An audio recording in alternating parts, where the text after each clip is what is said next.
And, all right, we are recording. Cool. Hey,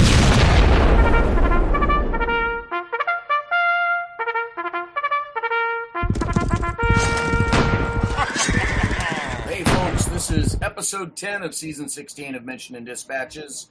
We're getting pretty close to the end, only a couple episodes left. And then we're into summer convention season where you're going to find us all over the place. Mostly at Origins, but at a couple of others as well. We'll be at Circle DC. I think we got some folks that are going to make a cameo appearance at Gen Con, ? At least one of us will be at Consim World Expo, and who knows where else. But for tonight, this is mostly a Dragoons free podcast.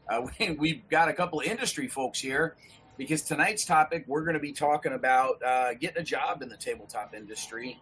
And look, there's no necessarily one right way to do this, but these guys are going to tell us all kinds of different ways in which they've done it. So welcoming back to the podcast, Mr. Chris Pramas from Green Ronin has joined us before, and thank you for taking the time being here again. My pleasure. We're going to try and stay out of legal anythings, because last time you were here, we were talking OGL stuff. And so we're going to stay out of legal anythings. But then also joining us tonight, Gamma board member, but more importantly, we get to use that as our title, don't we? Sorry. Yeah, the guy that runs the Facebook group for tabletop job hunting is Mr. Ross Thompson. And so, Ross, welcome to Mention and Dispatches. Thank you. I'm glad to be here. And really got to join Chris, too. This will be cool. Yeah. And so we've had Chris here before, with a bit of a wargaming background, did some stuff with WotC back in the day, has been, running Green Ronin for 25 years now.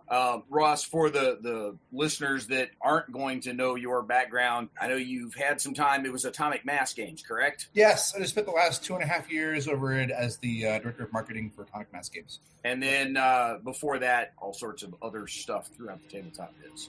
Yeah, we'll probably talk about a little bit of it during this stuff, too. But I've been in the industry for about 17 years now, worked at a handful of different companies doing stuff. So it's fun times. Yeah, and unlike me, who has just been that gadfly annoyance on the margins of the gaming business for however many years I've been a media dude, these guys have actually paid real bills doing it. And so we figured we needed folks that knew what they were talking about, which is never going to be me. We'd get them to come in here for it.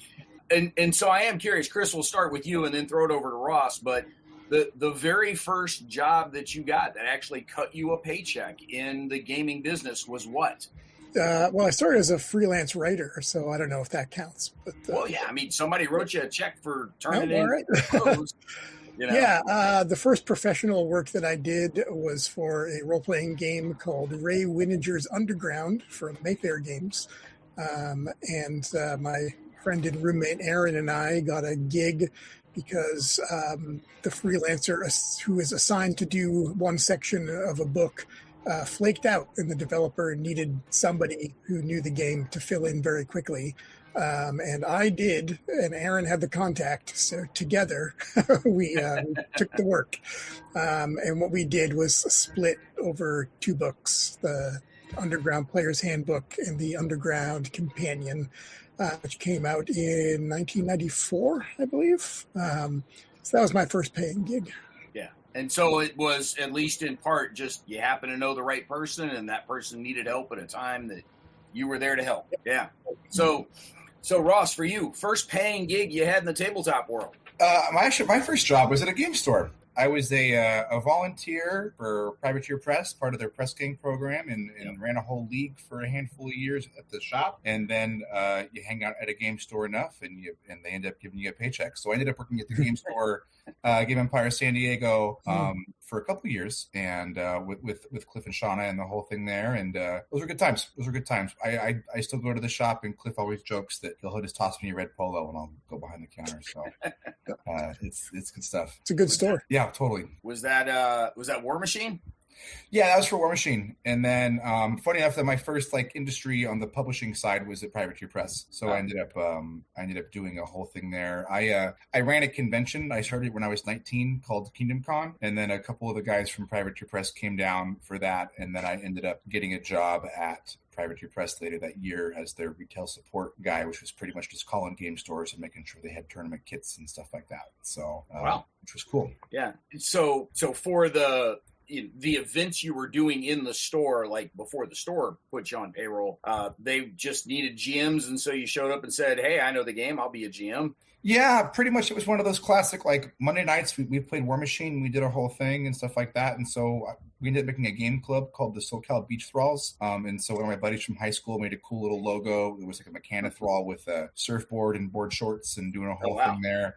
And so I ended up essentially running tournaments from in San Diego. And then when my friends in college moved to Riverside in LA, I started running events up in there, like at Comic Quest and GMI games and a lot of those things. And then out in Arizona too, when they started doing like RinCon and some of those things. And then I went to TempleCon in like 2008, 2009, and was out there with Grant Garvin and met a bunch of the folk from old school Privateer Press days. And when I came back, I was like, oh, this is what a convention is. It's just a ballroom with a bunch of dudes running games. I've been running games in the game store. I can do this. And so, yeah. That ended up going from there. But yeah, pretty much at the shop, we were just, it was just running games and doing stuff. We had about a 40-person league. It was like Mark I Privateer Press stuff. So during that was like peak. War Machine was totally broken, but in the best of ways, right? And we had a good time. Somebody very similar to you is who taught my son and I how to play.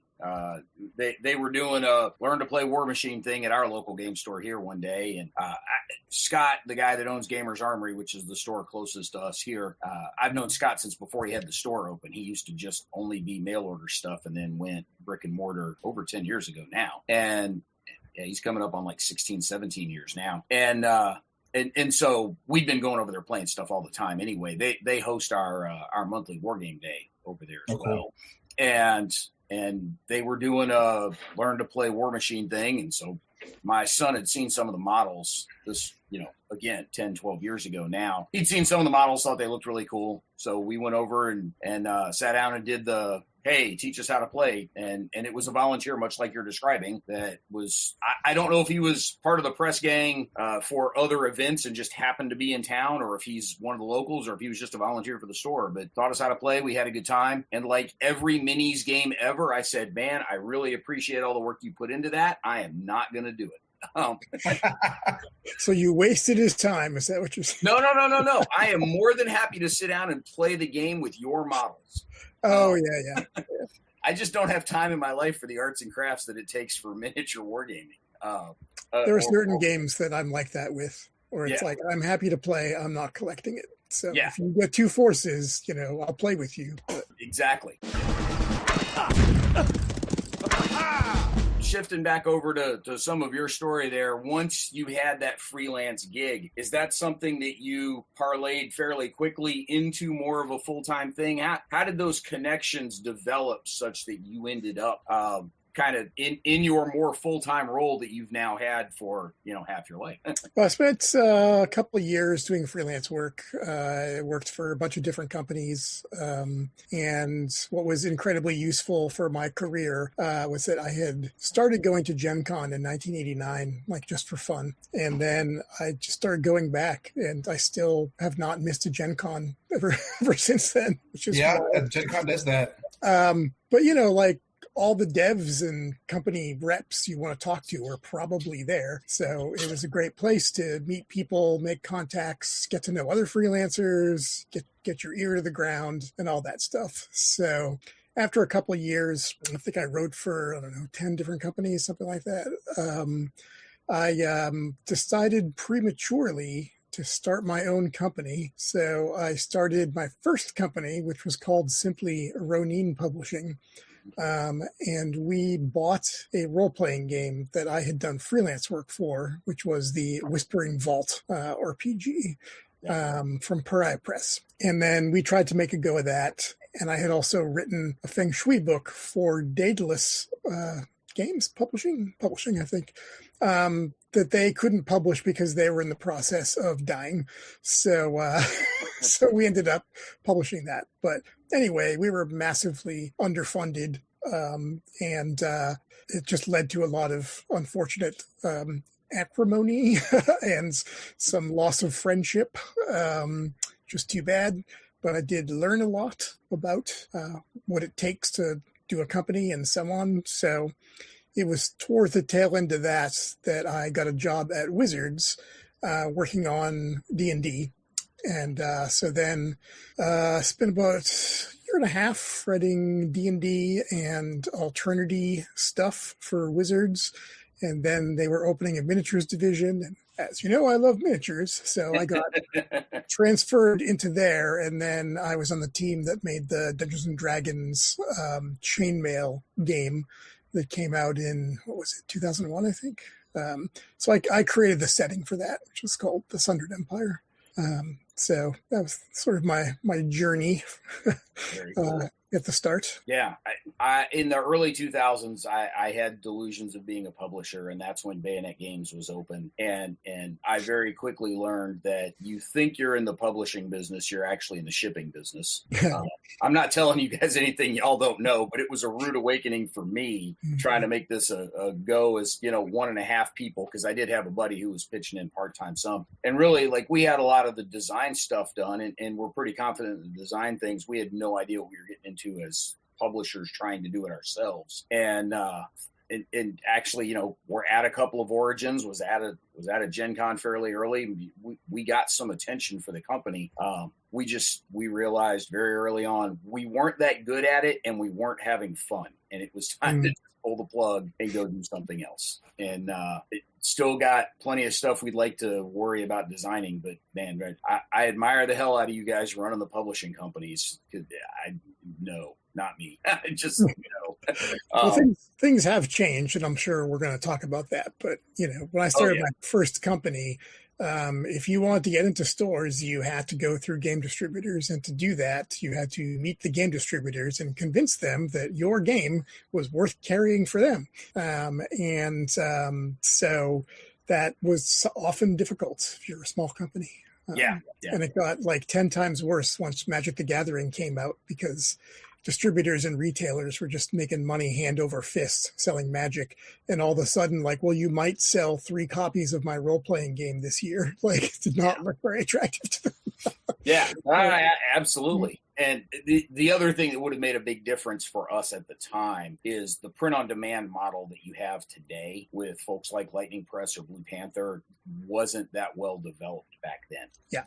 And that would have made a huge difference for a bootstrapped, self-published organization like we were. If Blue Panther had existed back then for the war games we were doing, we probably would have made it another couple of years. With what we had to work with, not a chance. Mm-hmm. Not a chance. There's no way.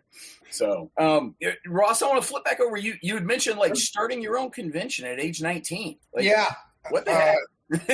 Well, I've been driving around a bunch to up to LA and Vegas and Arizona to get people to come play, and we had the league going, and that literally going to that TempleCon out there, and Chris could have cracked up, but hanging out with all the old Simon and Ed and all those guys who were just there was a good amount of people where I was okay, cool, this is very doable. We're just gonna get a room and do all that. And so I came back and told my dad, I was like, hey man, I got a really cool idea. This would be fun to do. And so he helped out a little bit with that early funds for those things. And I went down to a hotel, and I went to the same hotel where a lot of the local sci-fi shows were at. And so there was a book convention and a steampunk convention. I was like, okay, cool. This space makes sense. And so we ended up getting it together, and I talked to a bunch of the guys from the different gaming clubs. And so we had some 40K, we had some historicals, we had some board games. I brought, some video games. We had a Guitar Hero room and stuff like that. Oh, cool. And all of that. We had a zombie walk and also a pirate band that was going to be playing in the bar downstairs. And so that was a whole different thing. We ended up not having the zombie walk go on, and the owner of Westfield Malls ended up calling me a couple days before, being like, hey, you can't have the zombies walk through my mall. And that was a whole thing. But which was great, because then he gave a 19-year-old his phone number, right? So which was wild. But yeah, so we ran that convention that first year, had about 250 folks show up. Wow. And that was kind of before Facebook had really picked up. So it was all through like forum promotion on forums and banners around a bunch of local game stores and did all that. And I learned so much that first year, on like what works, how to do things. Hey, how we know this stuff going on and all of that. So I ended up running Kingdom Con up until 2019. So we did 10 years. And at that point, the show was at about 1,700 people, which was great. I didn't do a lot of big promotion for it because I was still active in the space. And so March and April would be like Gamma Expo, PAX East, Adepticon, SakuraCon, and then my convention. So it was nice to just kind of like have it be local clubs come hang out. So we had a whole historicals room, and we had our big RPG space, and we had multiple 40K GTs and stuff like that. And we had a huge play to win area, and all good times all around. But when that ended, it was nice. And then of course the next year COVID ended up happening. So kind of a mystical, who would have guessed, right? But but yeah, that first year con, and then like from there was kind of a really nice way to have that extra little industry. Hey, oh yeah, by the way, I run a convention in Southern California. We can do your things. Like we had a big Catan tournament and all these other things like that. So that's one more way to get to meet folk in the industry that you wouldn't normally, right? Because now you're going to have to bring in parts that maybe aren't your focus. I'm definitely like a miniatures role-playing guy, right? And so having to go and figure out all the different contacts for other stuff is neat. Were you always intending on that convention to be a general purpose gaming convention, or you started out with a focus on miniatures or RPGs or something, and then other people came to you and said, hey, let's do other things? So for a few years, it was majority War Machine and majority 40K, just because we had, at the time, Frontline Gaming and the Pacific Marauders were also in San Diego, in like Table War and Doug and their whole thing. So we had a bit of time where like the guys that were making the ITC were in San Diego, and Table War, who was making all the play mats and the cases, were in San Diego. And so it was easy to be like, hey, let's just come down. I can do this thing. I'll take care of the space. You guys fill the tables and do all that. And then I was already plugged in with the majority of the regional press gangers. So getting the War Machine stuff, that was 2 phone calls to make all that happen. Yeah. And then essentially it was like, okay, cool, I can get more space. How do I do that? And so you kind of go find your local champions for each of the stuff. So we had a bunch of guys that, like, Pathfinder was really big because we could just call those guys and they could show up and everything there. And then a bunch of my guys I used to do Wasteland Weekend, the Mad Max camping event stuff. Oh, okay. And so the guys that I would camp with through that, they had their own historicals club that would play on Tuesdays. And so they're like, oh, hey, Ross, just give us a ballroom and then we'll fill it with stuff. And I was like, cool, you can have a side room and you can do that there, and which was nice. So the con kind of grew as people, and then as you're at the show, oh my gosh, hey, I can run this. Like, so we had Starship Artemis. It was a big thing. Oh, yeah. On Saturday nights, we'd pick one of the sides of the hotel and just get a projector and put it up. Oh, there. wow. That's neat. Awesome. And then, like, I'm 6 years sober now, but it used to be a pretty big heavy drinking convention too. So we worked with Drunk Quest, which was kind of like aggressive drinking munchkin is the best way to put it. And so we'd have a huge hall. We'd fill up with kegs and do a whole thing and all of that, which was great times. And so the show just kind of evolved into, like, the joke was I couldn't have a convention in my house for game night, so I had to get a hotel, and that was how the con formed.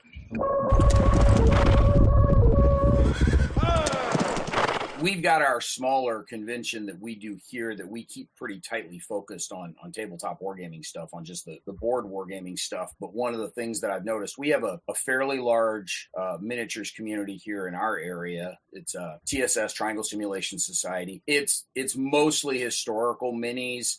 They've got some dudes that will go play 40K with you also. They're happy to do some other things. But it's the bulk of what they do is historical minis within the club. And seeing some of the local conventions that they do, and they've got one coming up next weekend over in Burlington, so about an hour from here. The thing that I've seen over the couple of years that I've been around them and other similar groups, for whatever reason, the minis dudes seem to be a lot more well organized than the rest of the business. As far as the organized play and the clubs and the groups that they're able to get together, for whatever reason, wherever I seem to be, the minis dudes always seem to be the ones that are the most organized out of all. I will say, like, even like from just like a club end where you're doing indie stuff, or from a publisher end, like, you have to be, right? Like you can't just bring like you've got to have terrain, you've got to have these things. Hey, are we going to do a narrative event? We're going to do a tournament? Are we going to do this stuff? Like, of course, you can always just, hey, we're going to to play a game and do stuff, but you still got to build your lists and do your things. Are we playing with painted miniatures? Are we doing like there's a lot of stuff that tends to go with that. But I mean, it kind of depends too. Like role playing games, you can be really on that. Like, hey, are we gonna do a whole epic? Are we just gonna play at the games? Is it gonna be it's one shot? See what's going on, right? So I think minis games have an advantage in that most minis games have a basic structure of how two people can play a game, and if you're a company and you're trying to organize games and demos and stuff at a convention, you have to provide adventures for the game masters. And if you're trying to do a big program, it's like having a separate publishing line, and it's just a lot of work, So we've never tried to organize a real organized play program, though I've seen over the past few years several new independent ones have sprung up. So I'm kind of curious to see how that goes. Yeah. It's just we get 30 or so folks show up for our weekend when we do our thing, and again, we're 3 years into it at this point, so it's not like it's been some monster thing.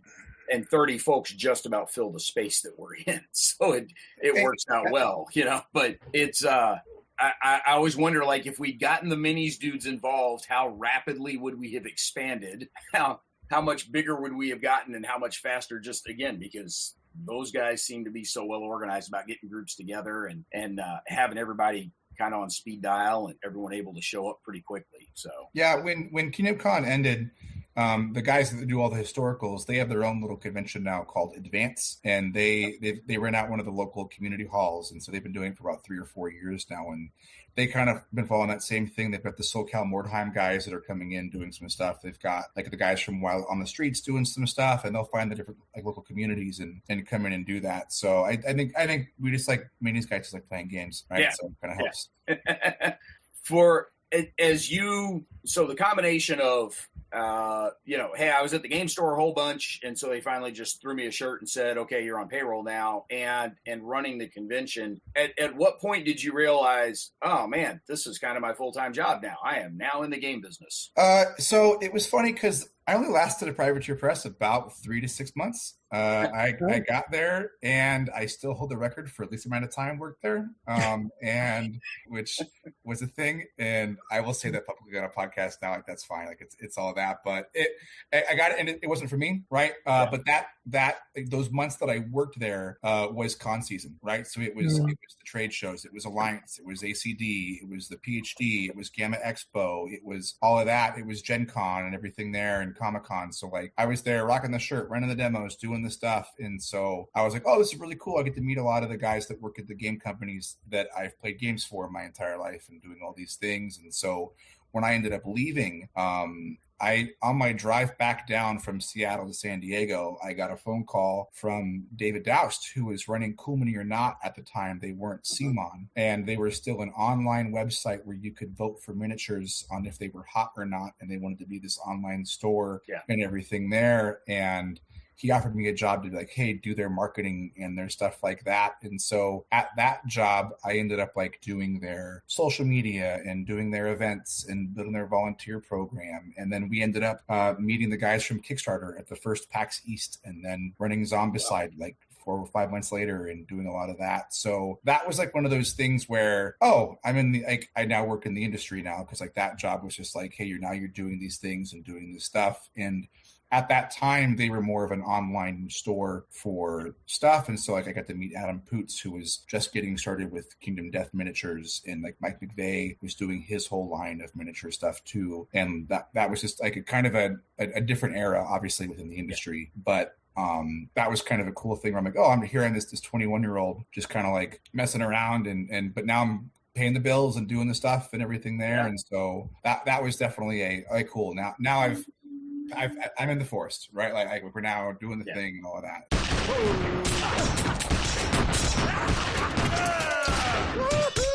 Chris, at the risk of making you and me feel really old and/or making Ross feel really young, how far into the business were you before the term social media coordinator escaped anyone's lips?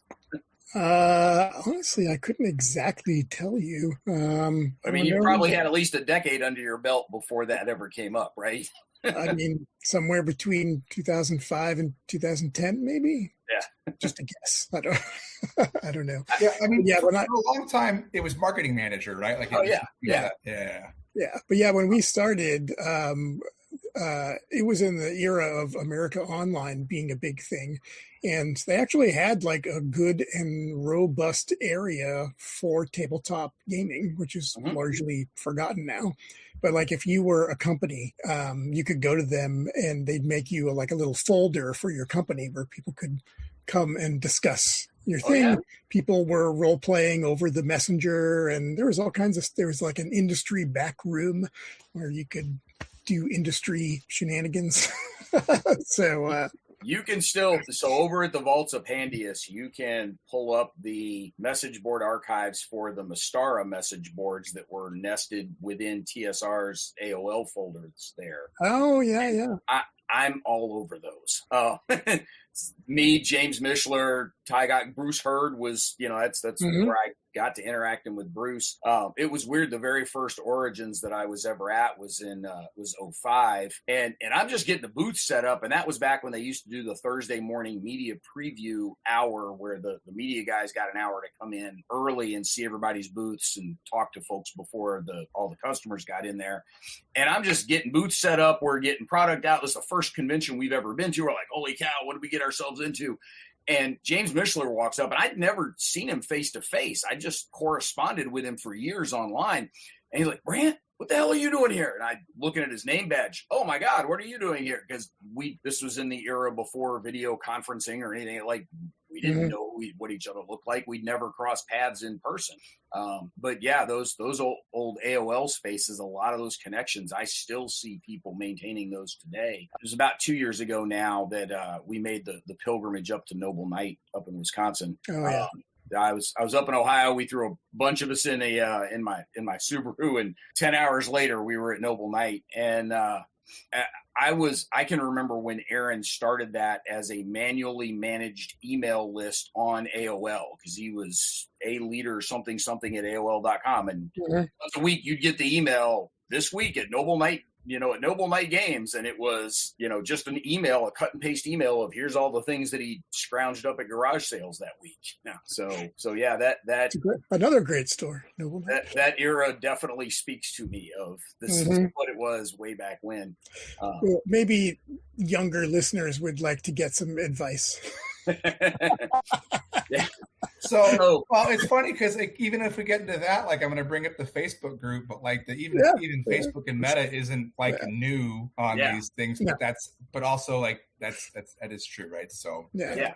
So I do want to shift over to that and have Ross plug his group here a little bit, but Ross, your tale seems to be fairly common, and Chris's was very similar just earlier. It's sort of, hey, I happened to meet somebody at an event. I got to talking to them. We crossed paths maybe a couple other times, and suddenly they need something and they give me a call. And it's very much I happen to be in front of the right person at the right time. Is that close to accurate?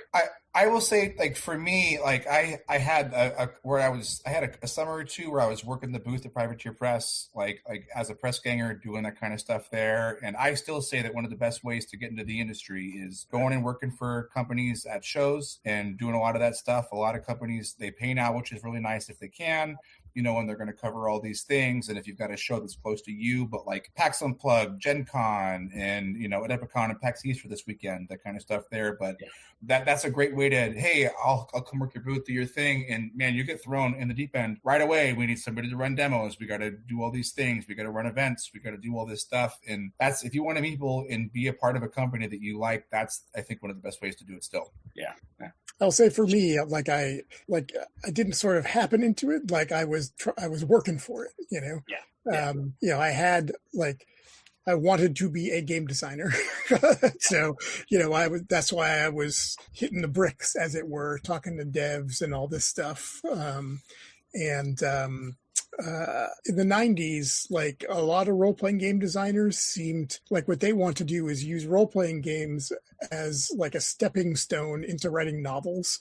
And that wasn't what I wanted. I was like, no, it's the game design that that's what I want to do. That is my destination, So I've still never written a novel. And yet you've probably written several novels worth of words. Sure. Yeah. Not as the novel. Yeah. So, Chris, in your role as a publisher over the last 20 odd years, along the way, at some point, you have made some hiring decisions and some decisions to, pick that particular freelancer to work with, or to bring on that particular full-time person to work with, or add this person to your convention crew, similar to the people Ross was talking about. How did you get through some of those decisions? Is it, hey, I know this person and I know they know our games? Or is it, here's a call, I'm screening some resumes, I'm looking at what people's applications have on there? Is it friend of a friend of a friend? We rarely would do just like an open call and get resumes in. Typically when something developed enough that we want to actually like hire someone, even part-time for a particular role, we were looking at people that we had worked with, typically in a freelance capacity, sometimes as a demo person, who, we knew that we basically got along with already, and that they had a knowledge of our games. One of the biggest things I've been seeing the past few years is, freelancers come to me and they're like, oh, I'd love to write for you guys. I was like, great. Well, which one of our games do you want to write for? And they don't know our games at all. They're like, oh, well, this one looks interesting. It's like, well, maybe learn the game and try it before you try to get work on it. But in the case of our current Mutants and Masterminds developer, Alex Thomas, he was doing freelance work for us, and the previous dev, Crystal Frazier, she sort of eyed Alex as a potential successor. So she convinced us to hire him as like an assistant dev. And then he spent, a year, 2 years in that role, essentially like learning the ropes. And then Crystal ended up getting a job at Wizards. And hey, we had somebody who was ready to step in. So that's the only time that's happened, but it was fortuitous.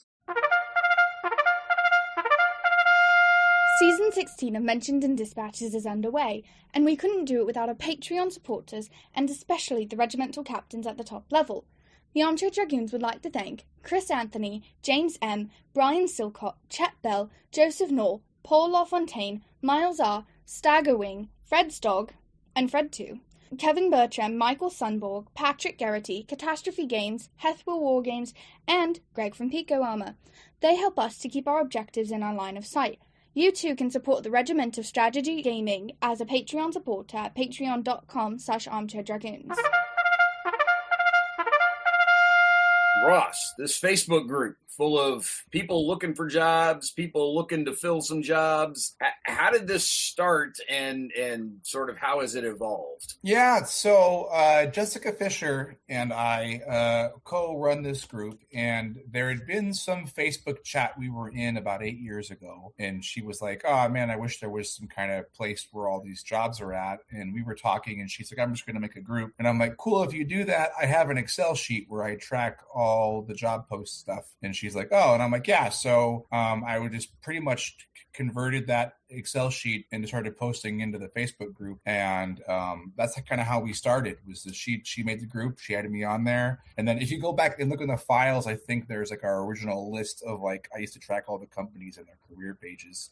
But we stopped doing that once that that function through Facebook wasn't really a thing anymore. But essentially, like as I see posts for work, I'll post them into the group. Sometimes on Sundays, if I get bored, I'll do like a general search through like Indeed and LinkedIn and some stuff like that. But essentially, like that's how the group started, was just like, hey, there's no one place to find all the job posts in the industry. You think we'd have a place like that, and we should. There's multiple organizations that should. Well, now we do.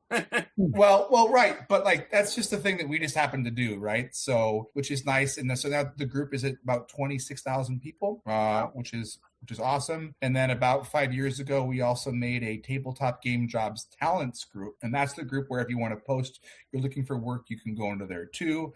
That group's about 6,000 people. And so we admin both of those groups. And so for the jobs group, I pretty much post daily. My algorithm on LinkedIn knows to feed me job posts and things like that, which is pretty nice. And then I've got a big handful of RSS feeds and Google alerts that will ping my inbox when posts go up and stuff like that. And then a lot of companies now know they can post in there for things, which is cool. So obviously, the gaming industry as a whole is experiencing a lot of issues right now. I mean, we just had the huge layoffs with Epic. They laid off 1,000 people today or yesterday. From They're Fortnite, in my town. Which is, so yeah.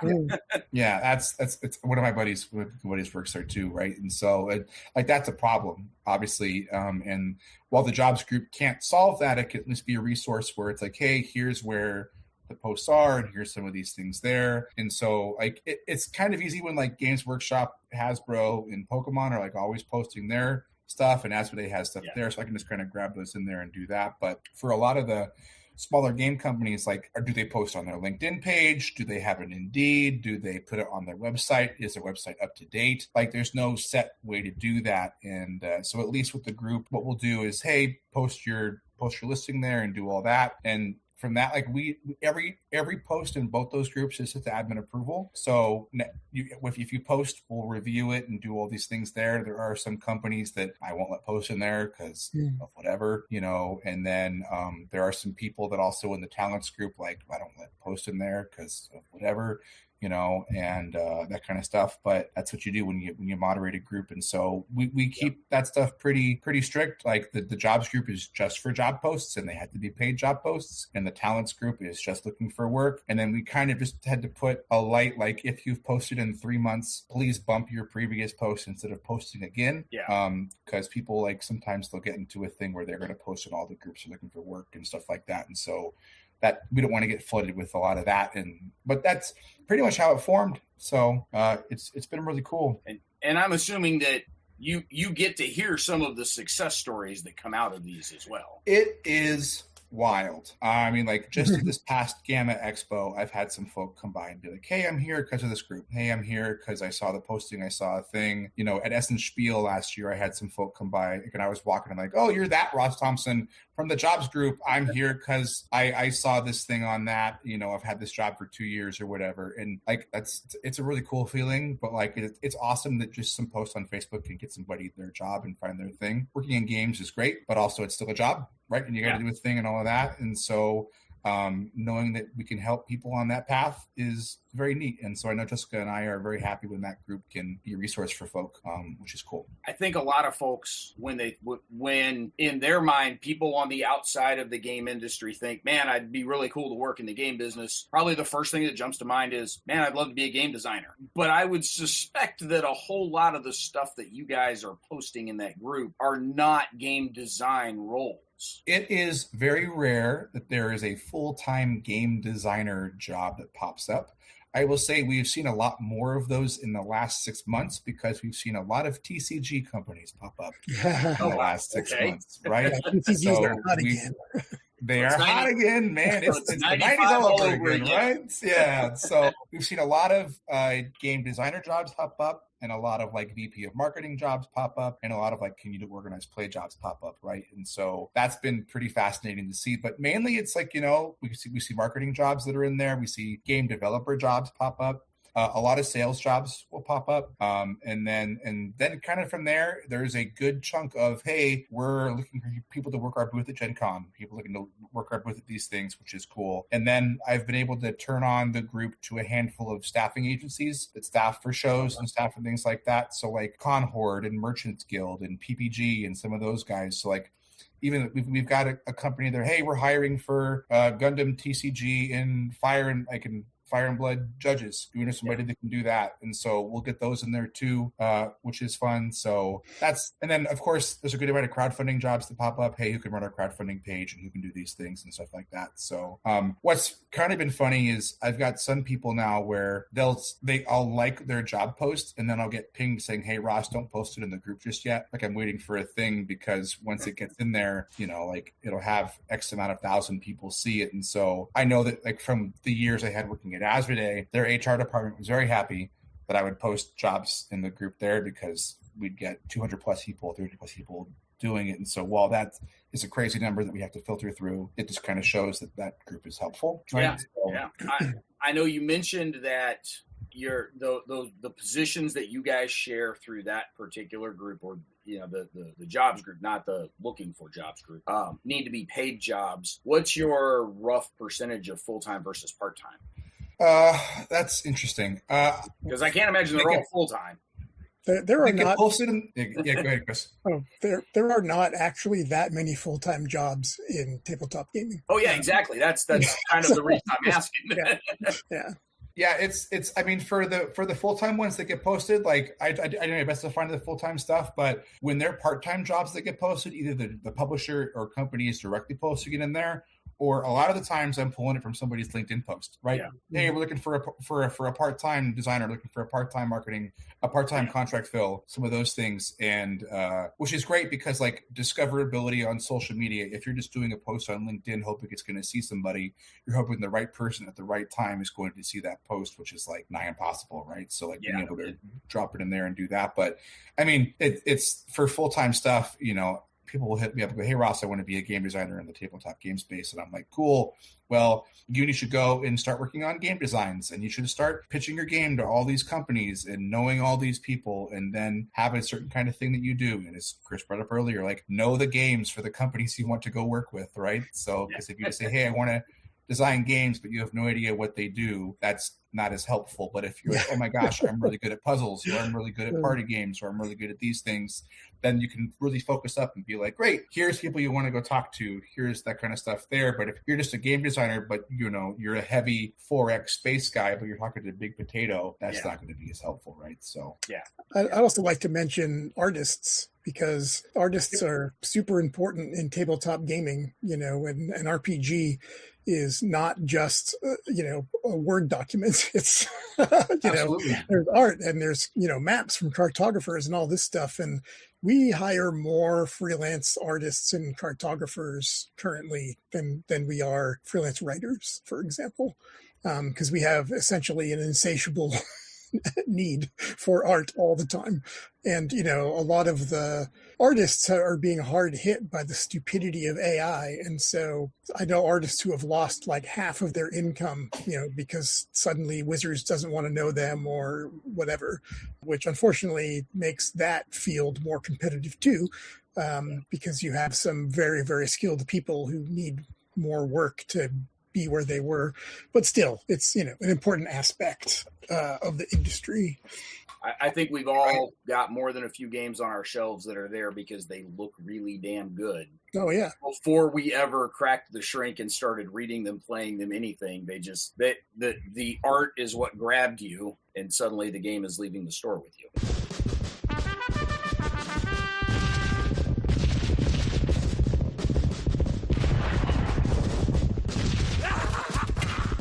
I will say one of the ways that I have found recently, just from the scanning for jobs groups things, is there are a big handful of art directors that are on LinkedIn, and they'll usually post up their big, hey, here's our submission form and do our things. I know Wizard just they just refitted their whole program on their website to do all that. Ravensburger just posted up their new program for Lorcana art. So they literally have a whole, like, here's a QR code. You click the code, and I've followed it. And it's really kind of neat. You go into it, and do you want to do stuff for our games, for the TCGs, for all of this? And so, and those folk are all going to Gen Con, and they're going to a lot of those shows too, which is that grind is great. But, hey, bring in your portfolio to those shows, and here's what I could do, and here's my website is a great way to kind of get on that grind too. Mm-hmm. Yeah, every convention, our art director, Hal, is doing portfolio reviews as part of it. So.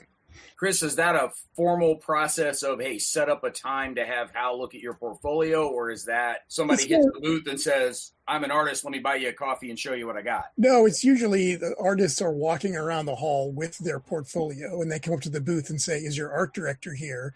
And if Hal is there, I'll be like, there he is. And I'll introduce them, and then Hal will look at their portfolio and give them feedback. Yeah. you'd mentioned earlier, like the number of full-time folks making a living in the game business is pretty small. Look, the tabletop wargaming space where I live, right, the board wargaming world that is our primary part of it, that's a niche within a niche within a niche, you know, and we've joked that honestly, it's maybe 20 people in the board wargaming world that are working full time in that space, and there's maybe 2 of those guys are designers. The rest of them are office folks at 2 or 3 of the biggest companies. Yeah. And that is it. Like literally everybody else out there, there are entire companies of, you know, you think of some of the larger publishers out there, or especially those mid-range publishers that are cranking out 2, 3, 4 games a quarter. But yeah, that's like 6 part-timers. Like there's no full-time person at any of those companies. And if there's any full-time person, it's the one warehouse person who's dealing with shipping, receiving, you know, answering phones, but they're not in the design or art or playtesting part of the business at all. Yeah. It's the folks that are actually making the cogs of the business run along as you go. But that said, there is a traditional path of I get any job I can at a company, and you know, maybe from there I'm able to move into game design. So like when I was at Wizards, we had a great customer service department. The guys in customer service, they knew the game super, super well. And there was a whole group of them who, you know, moved over and became D&D designers and so on. So, you know, that was like a valid path to be a game designer at Wizards, was to get a job in customer service. So, you know, play the long game. Yeah.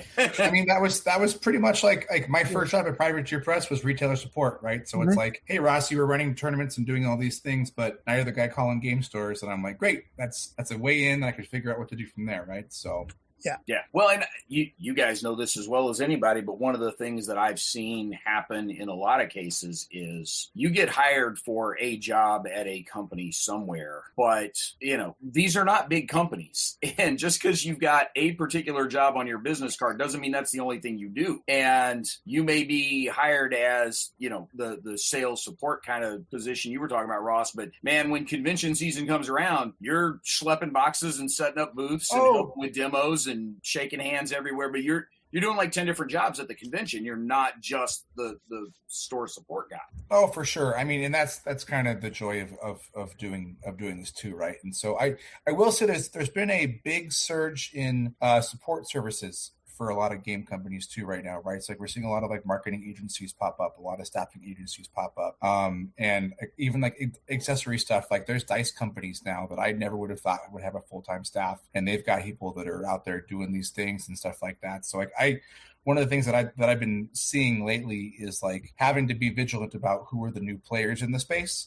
Because the gaming industry is definitely growing by a whole bunch. I'm super excited for Adepticon this weekend, even though I'm going to be at WonderCon running a whole bunch of stuff over there. But like I've been following a lot of the indie guys that are coming up with their new miniatures games and their new things, and they've figured out how to either casting it in their garage, or they have their STL tribe on My Mini Factory, or they're doing some of these things. And it's like, it's going to be fun to see how those guys make it work, you know. And sometimes, you know, there's so many ways to sell product now, and getting into players' hands, and how does that all, you know, make it work full time. So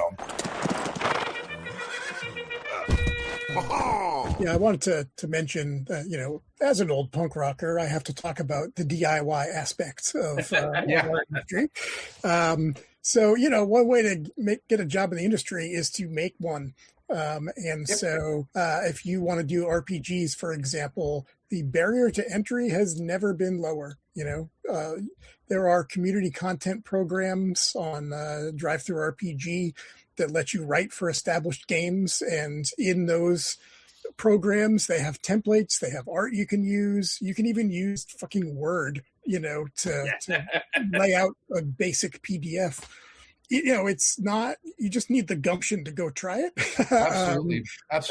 And then because POD technology is just like light years better than it used to be, you know, you can do a print run, you know, of like 20 copies if you want, and bring them to a local convention or whatever. So it's like, you know, start part-time, you know, put some sweat into it. And if you can find an audience, you can build that up and make your company bigger. Or maybe you can get a publishing deal with a bigger, there's lots of routes in that way. And then there's crowdfunding, which we haven't really touched on too much. I mean, there are companies who are literally nobodies, but they come along with a product that looks good, right thing, right time, and all of a sudden, they're making $200,000, and you're like, who even are these people? Yeah. Oh yeah. Yeah. And now they've caught the tiger by the tail, and holy crap, now I've got to figure out how to deliver 3,000 copies of something. Yeah. But it's interesting because like there are certain ways that I make games just based on how I came up in it. The people who are using crowdfunder as like their only model, for example, they don't even think about their games being in stores. They're going to fulfill the crowdfunder, fill some mail orders maybe, and then do another crowdfunder. So like I've picked up games from crowdfunder where the back of the book is just basically empty. Like there's nothing telling you what the game is. There's no sales text or, to try to like sell you on it, it's because of those different pathways, like they're thinking about delivering something to someone who bought it directly from them. So they don't need a back cover to sell them on it theoretically, but that's not the only place your game's going to get sold. Like ultimately, probably not even a UPC code on it anywhere. Yeah, maybe not. Not. Oh, and that's kind of the big thing is like what qualifies as working in the industry, is a very, very broad term, right? Like, and having just a traditional, hey, I'm going to work my 9-to-5 job in the industry and do that sounds great. I hate doing my taxes. So like for me, that's really good because I don't have to do contract gigs and do all these things and stuff like that. But there's so many folk that are like, hey, I do part-time for 2 or 3 companies doing some of this stuff, or I've got my stuff, and of course they are still in the industry. There's like that barrier. Oh, absolutely shouldn't mean anything on that, right? So I didn't intend to, and so if any of the listeners took it this way, I certainly didn't mean it to be that if you're not a full-timer, you're not in the business. Like that is absolutely not the case, because then I wouldn't be in the business. And I'm on the periphery of like I'm a media dude who happens to run a couple of events. So I'm on the periphery of the business, but I am absolutely not, making a paycheck out of this. As I frequently joked, and my wife now appreciates, the primary goal is break even. Like just don't lose money doing this, which fortunately we've been okay the last couple of years. But I hope nobody took from this the impression that either you're full-time or you're nothing. Like that was not in any way intended to imply. I didn't think we were doing that. I think I think one of the main things we were getting on is, hey, if you want to find jobs, here's this. But as we explore a lot of that, it is fascinating, right? Because like there's so many ways to get a thing and do all that. There's companies where their main revenue comes from going to Ren fairs, right? And they're selling these things and doing all of that. And that to me is absolutely wild, like, but how cool is that? Like, oh yeah, they have their tent they put up and their cool thing. And so when there were some companies at Dice Tower West that were vending this past 2 weeks ago, I forget whatever that was, but like, oh yeah, they had their cool little Ren Fair sign and their big hanging tavern thing. And I'm like, man, that's so freaking cool. Yeah. And they're doing that, but they've got multiple employees that are doing stuff and they're making their wood stuff and their dice and their things and rock and roll. There are people making a living doing jobs that weren't jobs 20 years ago, streaming or being a professional game master like that. Those weren't things, but now they are. So, totally. Well, there's like there's a couple panels this weekend at WonderCon that we're running that pretty much talk about like the industry of actual play, right? And how like there's podcasts that are some of the top fantasy podcasts are just people playing RPGs, right? And they've happened to do this thing, or they're able to do the grind and they're filling stadiums and stuff like that. I mean, obviously, we can get the Critical Role on Dimension 20 and stuff like that, but it's still there's people that are on the grind doing that too. Totally, like what Chris said. So in fact, when I talk to freelancers at conventions now, like when I was a young freelancer, I had my card and it was just like, writer, game designer, pretty much what my card said.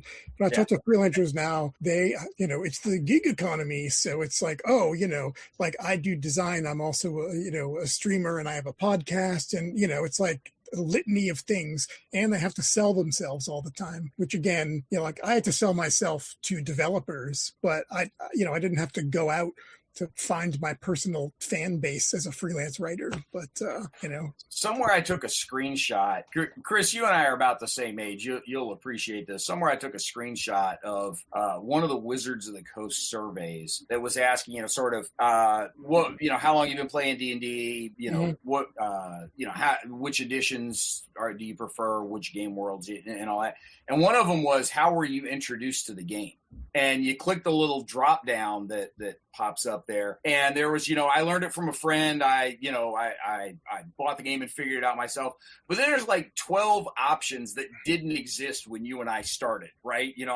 I watched a live stream of it. I watched a how to play video. It's like all these things that just did not exist when you and I learned it from some friend in the neighborhood somewhere, and it kind of got handed along that way. And the different ways in which folks can learn the games, but then, to your point, that creates other pathways that people can work in the business, providing some of those options to people, those things that just did not exist 10, 15, 20 years ago.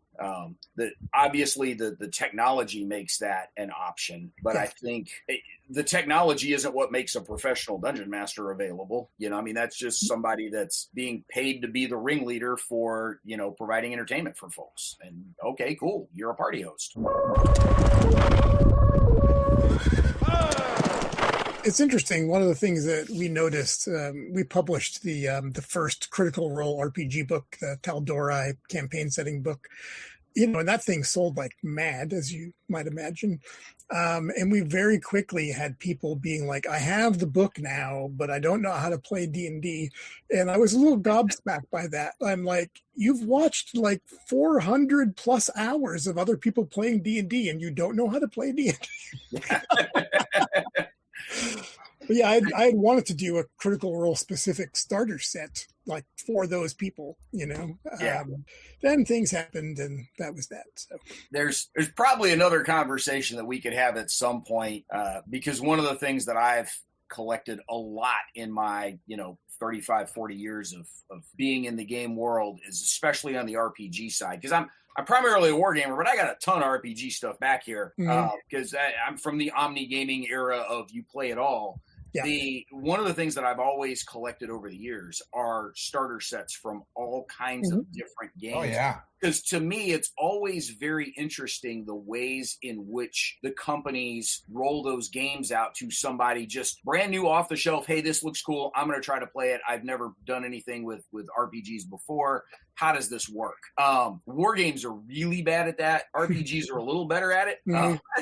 But just, I'm grabbing this off the shelf. How do you do this? And so, look, I am probably never going to sit down and play a full Pendragon campaign, but I've got the Chaosium Pendragon starter set because I wanted to see how do they introduce this stuff. I haven't played Shadowrun since the 90s, but I've got the new 6th edition Shadowrun starter set because I was curious. How do you roll out Shadowrun? I've got so many starter sets for games that I used to play back in high school that they have the new one came out. I'm like, I'll pick it up. I'm definitely going to play that at some point in time. And it's just like... Yeah, well, in my case, I'm at least honest about I am not going to play Numenera. Like, I'm just not. There's too many other things in my life that I'm not going to play Numenera. But I wanted to see, how do they roll this out? How do they teach you how to play the game? Yeah. And that is always something that I've been interested in and wanted to see. And wanted to see who does it well, who doesn't do it as well. And maybe one of these days that turns into an extended series of articles for the site. Who knows? No, as a designer and a publisher, like, I do pick up other people's starter sets to see how they're put together and, how successful they are, for sure. Yeah, absolutely. One of the last things I wanted to talk about in terms of kind of jobs in the business, we've talked a lot about some of the front-facing stuff. Chris, you had mentioned some of the customer service folks that kind of wander on over. Ross, you didn't explicitly call these out, but one of the places that I think there's probably more jobs than people realize and may actually fall more into the full-time bucket are the folks in the distribution, warehousing, shipping, receiving, like the logistics of moving games around from place to place. I imagine that's probably bigger than some people realize with the different distributors that are out there and the shipping that's needed for those folks. What do you see?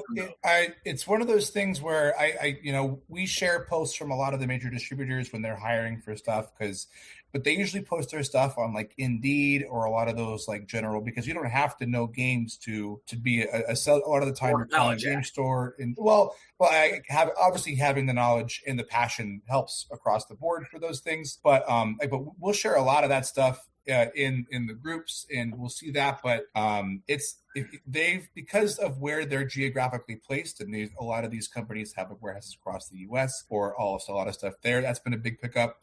There's also been a really big ramp up in fulfillment companies. So like Quartermaster and Bridge and Spiral Galaxy and Let's Play Games in Australia, for example, right? Like those guys are hiring all the time, and partially because of crowdfunding, right? Like there's that whole cycle of must get game from manufacturer to this, and they don't even want to have it in their house or get in their garage. So like what company's doing that?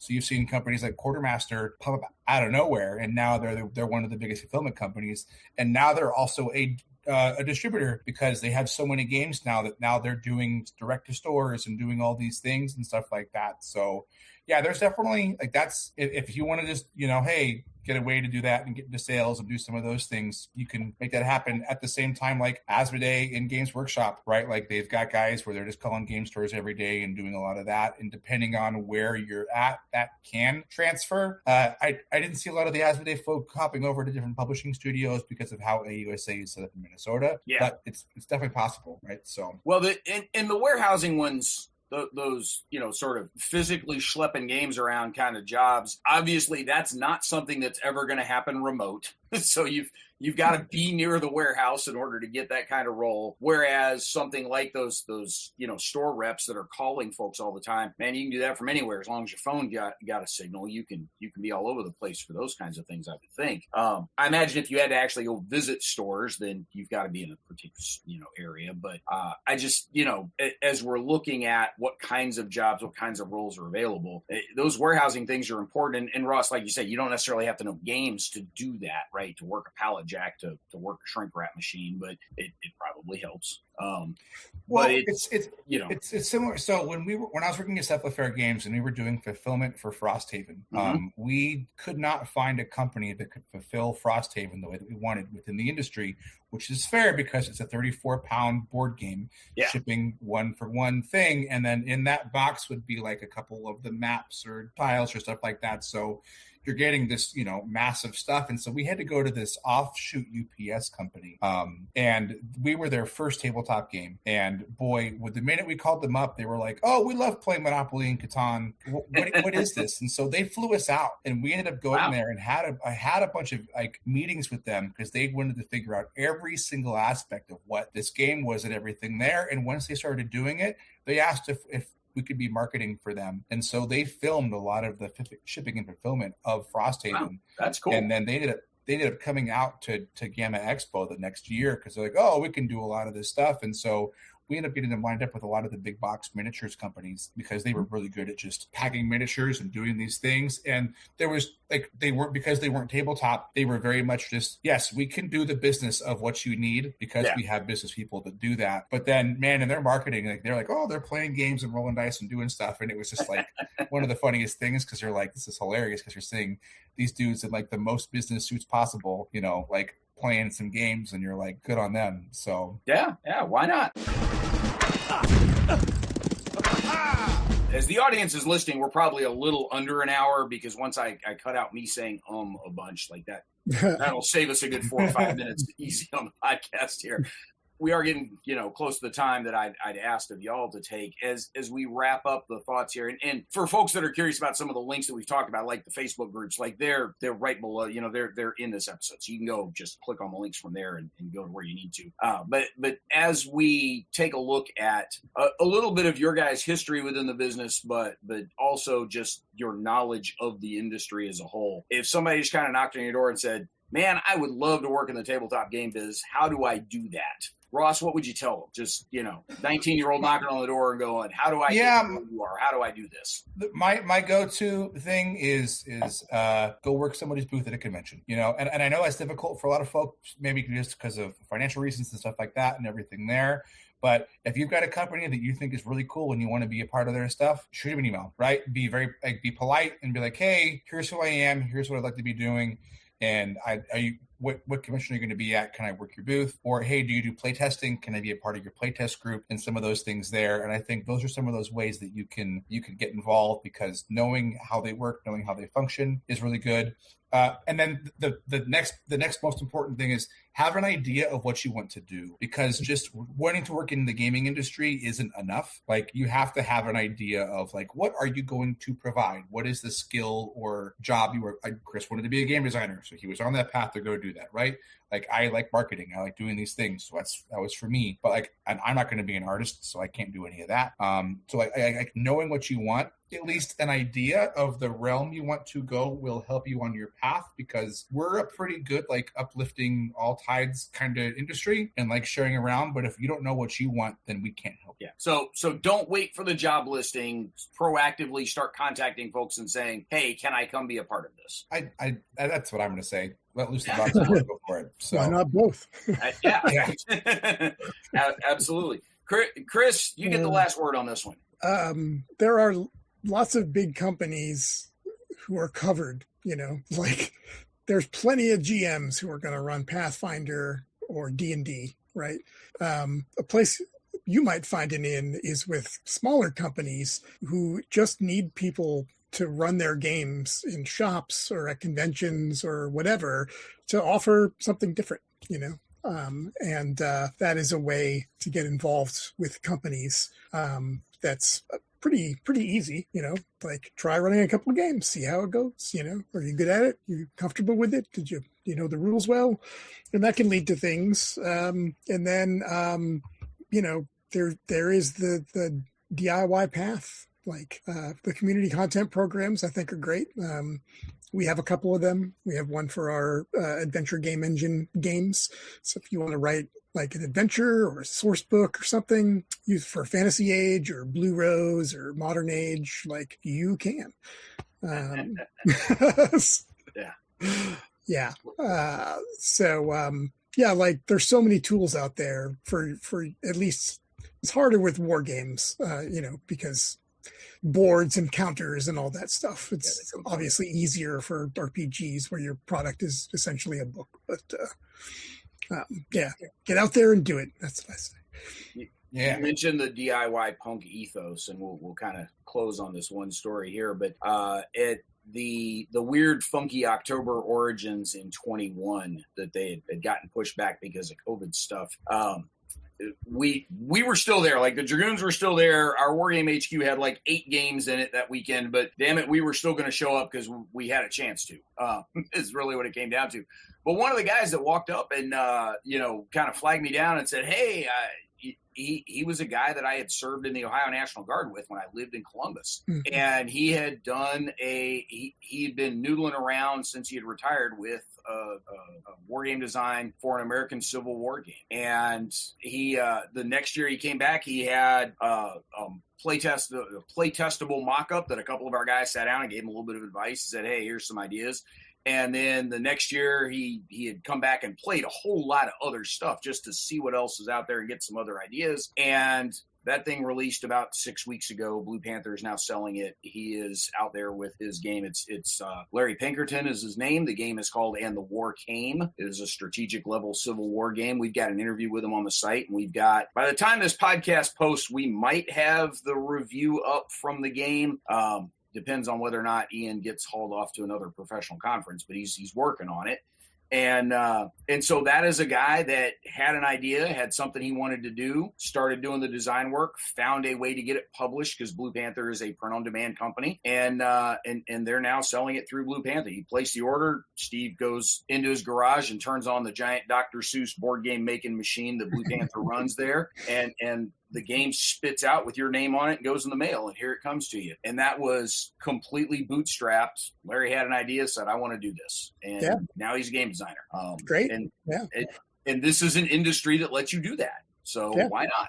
So, I mean, Gary Gygax was working as a cobbler when he designed D&D, like, fixing shoes in his basement. So RPGs are DIY too, and war games for that matter. Yeah, absolutely. Yeah, guys, thank y'all very much for the time. I do appreciate it. I didn't keep y'all up too late because you guys are both out on the West Coast, so I'm probably just keeping you from dinner. But I do appreciate the time y'all have taken and the insights you have offered, and it's been great hearing some of the stories and some of the ideas and the insights that y'all have.